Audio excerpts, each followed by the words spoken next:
ধানের শীষে ভোট দেওয়া স্ত্রী জোহরাকে তালাক দেন স্বামী ইসমাইল হোসেন কাউসার। পরে ৩ সন্তানের এই জননী অসহায়ত্বে দিন পার করছেন। এমন খবর ছড়িয়ে পড়তেই তার পাশে দাঁড়ালেন আমরা বিএনপি পরিবার। ফেনী সদর উপজেলার ধর্মপুর ইউনিয়নের বাসতলা এলাকায় ঘটে এমন চাঞ্চল্যকর ঘটনা। ঘটনার পর তার খোঁজ নিতে শনিবার আমরা বিএনপির পরিবারের একটি প্রতিনিধি দল জোহরার বাড়ি পরিদর্শন করেন। দলের চেয়ারম্যান তারেক রহমানের পরামর্শে আর্থিক সহায়তা প্রদান এবং সন্তানদের পড়াশোনা সহ সার্বিক সহযোগিতার আশ্বাস দেন।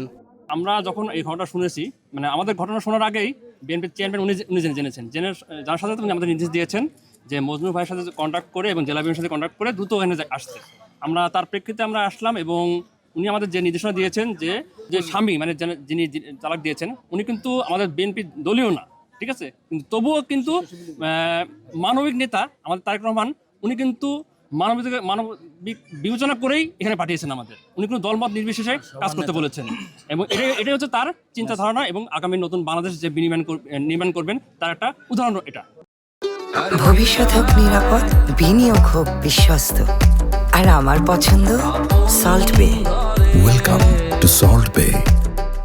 প্রতিনিধি দলে নেতৃত্ব দেন সদস্য সচিব কৃষিবিদ মোকসেদুল মমিন মিথুন। তিনি বলেন, মানবিক দৃষ্টিকোণ থেকে পরিবারটির প্রয়োজনীয় সহায়তার উদ্যোগ নেওয়া হবে।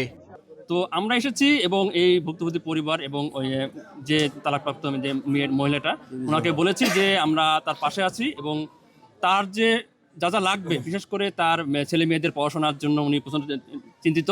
তো আমরা বলেছি তার পড়াশোনার ব্যবস্থা করা হবে, প্রত্যেক মাসে মাসিক বৃত্তি দেওয়া হবে যেটা মধুময় বলেছে, এবং তার যদি ঘর নির্মাণ করতে হয় কিংবা অন্যান্য কোনো কিছু লাগে সেক্ষেত্রে উনি জেলা বিএনপিকে বলবে কিংবা আমাদের সাথে যোগাযোগ করবে, আমরা সেই ব্যবস্থা করে দেবো। এ সময় আরও উপস্থিত ছিলেন ফেনী ১ আসনের নবনির্বাচিত সংসদ সদস্য রফিকুল আলম মজনু, বিএনপি জাতীয় নির্বাহী কমিটির সহ গ্রাম সরকার বিষয়ক সম্পাদক বেলাল আহমেদ, বিএনপি জাতীয় নির্বাহী কমিটির সদস্য মশিউর রহমান বিপ্লব সহ স্থানীয় ও কেন্দ্রীয় নেতৃবৃন্দ উপস্থিত ছিলেন। এদিকে তালাকের বিষয়টি শরীয়তসম্মত কিনা তা যাচাই প্রক্রিয়াধীন। এলাকাবাসীর দাবি, তালাক কার্যকর হলে মা ও সন্তানদের পুনর্বাসন, মাসিক ভাতা ও ফ্যামিলি কার্ড সহ সামাজিক নিরাপত্তার আওতায় আনার ব্যবস্থা করতে হবে। সজল বিশ্বাস, নিউজ ডেস্ক, দেশ টিভি।